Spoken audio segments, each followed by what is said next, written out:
विद्यार्थी मित्रों, हम आज हिंदी का अध्ययन करेंगे।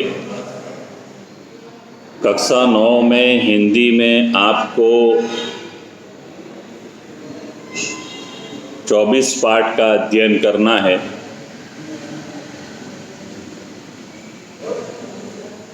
और इन 24 पाठों में पहली कविता है आराधना।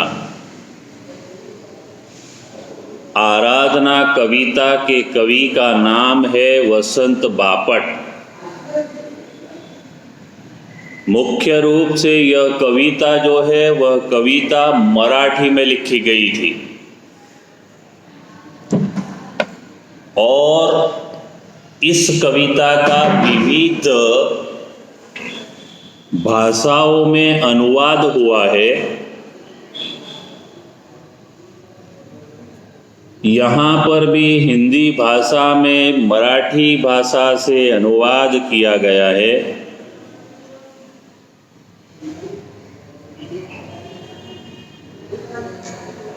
काव्य के अंदर ये एक प्रकार से प्रार्थना है। प्रार्थना हम जानते हैं कि हम भगवान से करते हैं। यहाँ पर जो प्रार्थना है वो सत्य, शिव और सुंदर की भावना को उजागर करती है, जिसे हम सत्यम शिवम सुंदरम कहते हैं।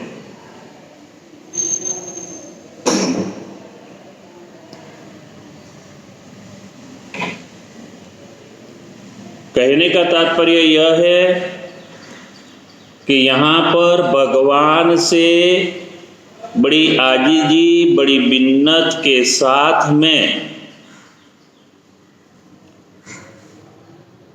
मांगने की बात कही गई है। उसमें भगवान से प्रार्थना की गई है कि दीन, विद्यार्थी भाई बहनों, दीन द और हस दीर्घ ही होता है और दीन होता है वो गरीब होता है, और द के आगे हस वही होता है तो वो दीन दिवस होता है। तो जो गरीब है, जो दुखी है, जो लाचार है, जो पीड़ित है, जो बेबस है, ऐसे लोगों को के दुखों को, दर्दों को, कष्टों को, पीड़ा को, वेदना को दूर करने की ख्वाहिश यहाँ पर कवि ने इस काव्य में अभिव्यक्त की है। कवि कहता है कि जो दीन है, दुखी है, गरीब है, लाचार है, बेबस है, ऐसे लोगों की रक्षा होनी चाहिए और साथ ही साथ में मानवता यानी कि इंसानियत की उपासना होनी चाहिए, यानी कि उसका सम्मान होना चाहिए, उसकी स्तुति होनी चाहिए, उसकी बंदगी होनी चाहिए, उसकी कद्र होनी चाहिए।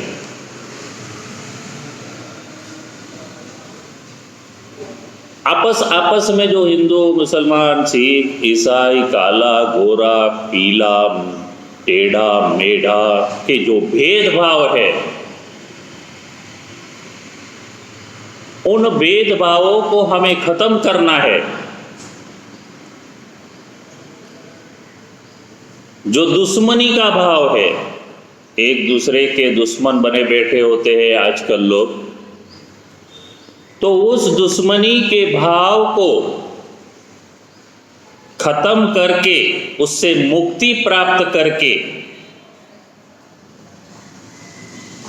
विश्व बंधुत्व, वसुधैव कुटुंबकम, यानी कि पूरी दुनिया पूरा संसार, पूरी पृथ्वी और उसमें बसने वाले जन जीवन, उसमें प्रमुख तौर पर इंसान मेरे भाई बहन है, यह भावना विकसित करने की, और कहाँ विकसित करने की? प्रत्येक मनुष्य के हृदय में विकसित करने की यह भावना कवि जो है वो प्रभु के आगे व्यक्त करता है। आगे देखो, आगे इस काव्य का हम भावार्थ देख रहे हैं, उसके बारे में बाद में अध्ययन करेंगे। तो यहां पर किसी एक समाज को लेकर इस काव्य की रचना नहीं हुई है। कवि वसंत बापट ने वैश्विक मूल्य को, विश्व के लोगों को, विश्व के लोगों की मन की भावना को, विश्व के लोगों के दुखों को, दर्दों को, कष्टों को, पीड़ा को और उनकी वेदनाओं को ध्यान में रखते हुए यह काव्य की रचना की है। कहने का मतलब यह है कि इस काव्य में विश्व बंधुत्व की भावना अभिव्यक्त हुई है। न केवल यहाँ कोई तालाब के समान, कोई जाति, कोई नदी के समान, कोई समुदाय की बात की है, यहाँ दरिया के समान पूरे विश्व के लोगों की बात की है।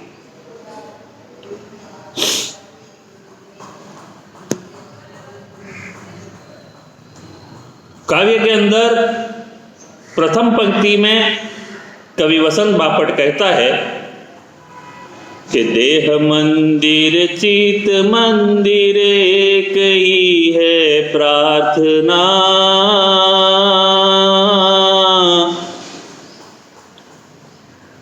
सत्य सुंदर मांगल्य की नित्य हो आराधना।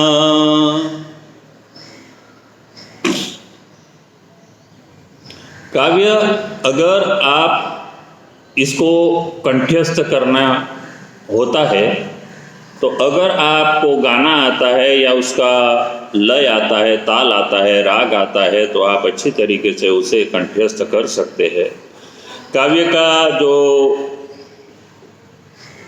लय है, ताल है, राग है, वो इस तरह से मैंने आपको अभी सुनाया कि देह मंदिर चित्त मंदिर, देह यानी कि शरीर, देह यानी क्या? शरीर। चित्त यानी मस्तिष्क।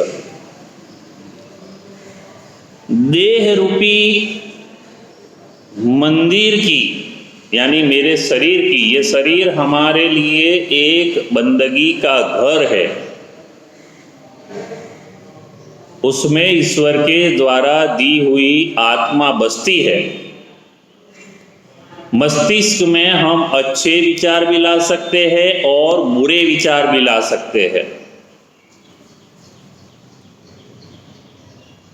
तो मेरे शरीर की, मेरी आत्मा की, मेरे चित्त की एक ही प्रार्थना है, एक ही स्तुति है, एक ही बंदगी है, एक ही कीर्तन है, एक ही गान है। सत्य, हमेशा सत्य वचन पर चलो, सच्चाई के रास्ते पर चलो। मैं भी चलूं और मैं दूसरों को भी सच्चाई के रास्ते पर चलने की प्रेरणा दूं।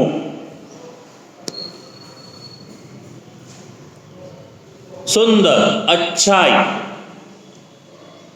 सच्चाई अगर होगी तो अच्छाई भी होगी।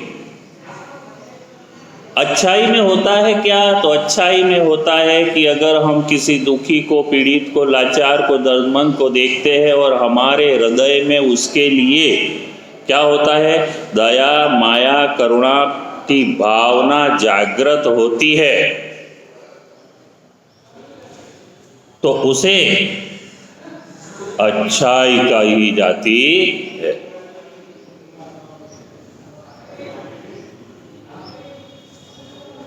तो सुंदर, सत्य, सुंदर और मांगल्य, शुभ कार्य। मांगल्य यानी शुभ कार्य। चारों तरफ शुभ कार्य हो, कोई किसी के द्वारा दुखी, दर्दमंद, लाचार, पीड़ित होना नहीं चाहिए।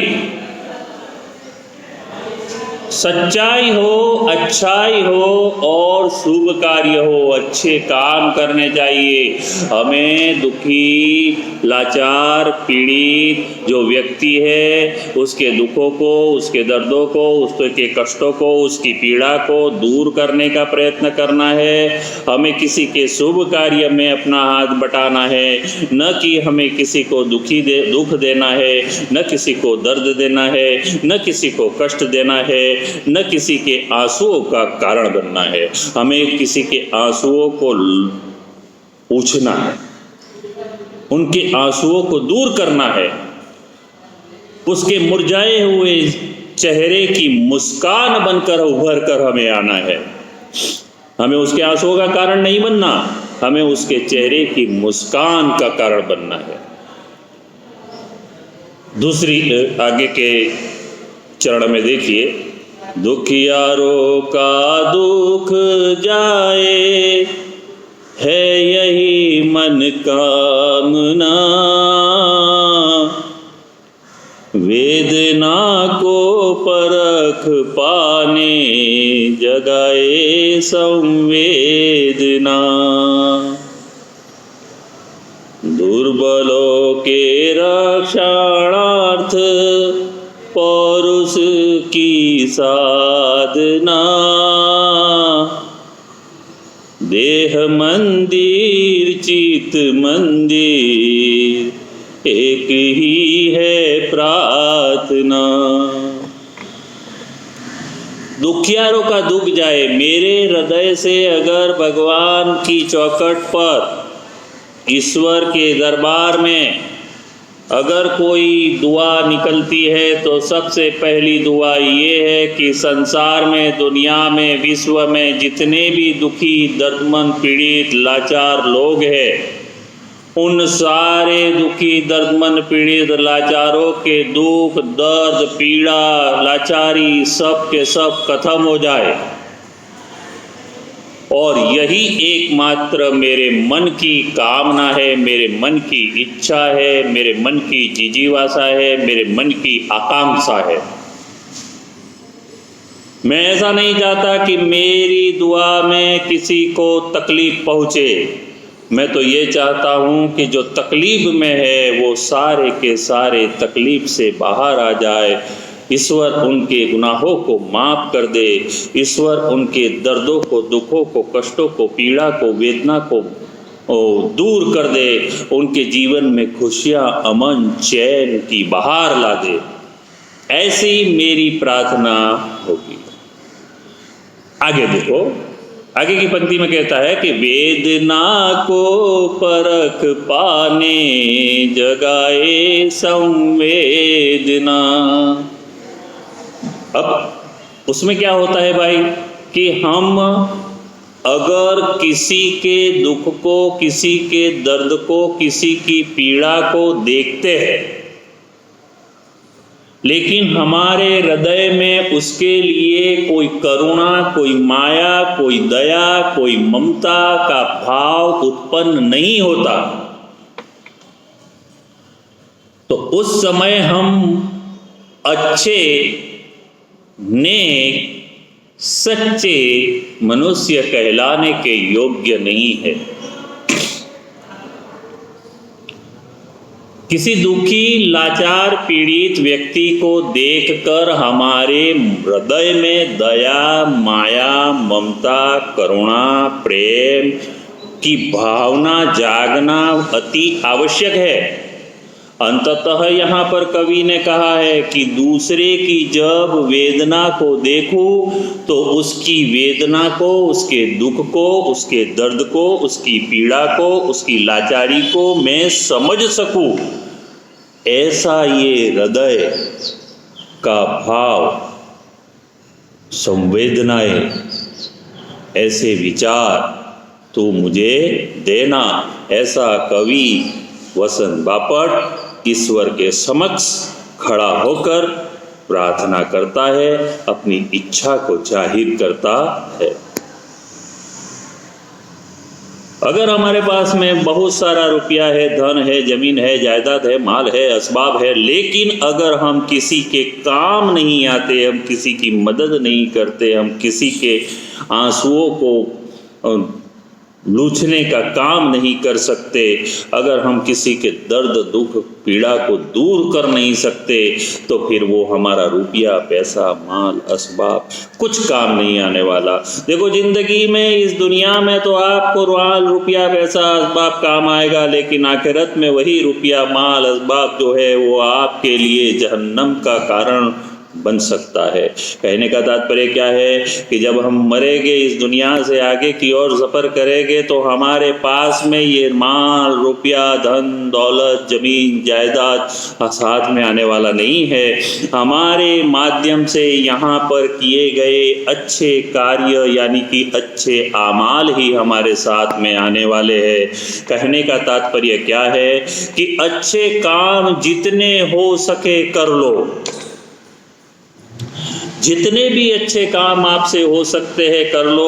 अगर आपको ऊपर वाले ने नवाजा है, आपको अगर ऊपर वाले ने धन दिया है, दौलत दी है, या आपको देखो धन दौलत से ही दिन दुखियों के दुख दर्द होते हैं, ऐसा नहीं है। आप समाज की सेवा करके बिना पैसे भी इनको सही मार्ग दिखाकर भी उन्हें सत्य शिवम और मांगल्य की भावना के साथ में अच्छे काम कर सकते हैं। लेकिन जो दुनिया रुपयों के पैसे पीछे माल असबाब के पीछे जो भाग रही है, वह भूल जाती है कि ये सारी धन दौलत जमीन जायदाद जो है वो साथ में आने वाली नहीं है। साथ में तो अगर आएगा तो इंसान के आमाल आएंगे। अंततः हमें अच्छे काम करने की भावना हमारे मन में जागृत करनी चाहिए।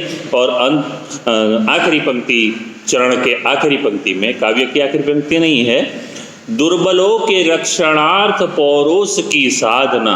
और जो दुखी कमजोर है, दुर्बल यानी जो कमजोर है, जो दुखी है, जो लाचार है, इन लोगों की मैं रक्षा कर सकूं, उनकी मदद कर सकूं, उनके लिए कुछ कर सकूं, ऐसी शक्ति तू हे ईश्वर मुझे देना। ऐसा नहीं है कि एक तरफ दुखी दर्दमंद लाचार पीड़ित लोग मेरे पास में खड़े हो और दूसरी तरफ मैं अच्छे से अच्छा खाना खा रहा हूँ, किसी बड़े आदमी के यहाँ जाकर उसकी यजमानी कर रहा हूँ या करवा रहा हूँ। तो ऐसा नहीं होना चाहिए। मैं सबसे पहले इस दुनिया में जो दुखी पीड़ित लाचार है, उनके रक्षण के लिए, अब रक्षण करना यानी कि अगर कोई उनके साथ में अन्याय करता है तो उनके द्वारा या उनके लिए मैं उस अन्याय करने वाले व्यक्ति के साथ में लड़ जाऊं, उसे रक्षण करना कहते हैं, उसे पुरुषत्व कहते हैं। और जो हमने आगे ऊपर तो देखा ही कि हम यहाँ कवि वसंत बापट क्या करना चाहता है,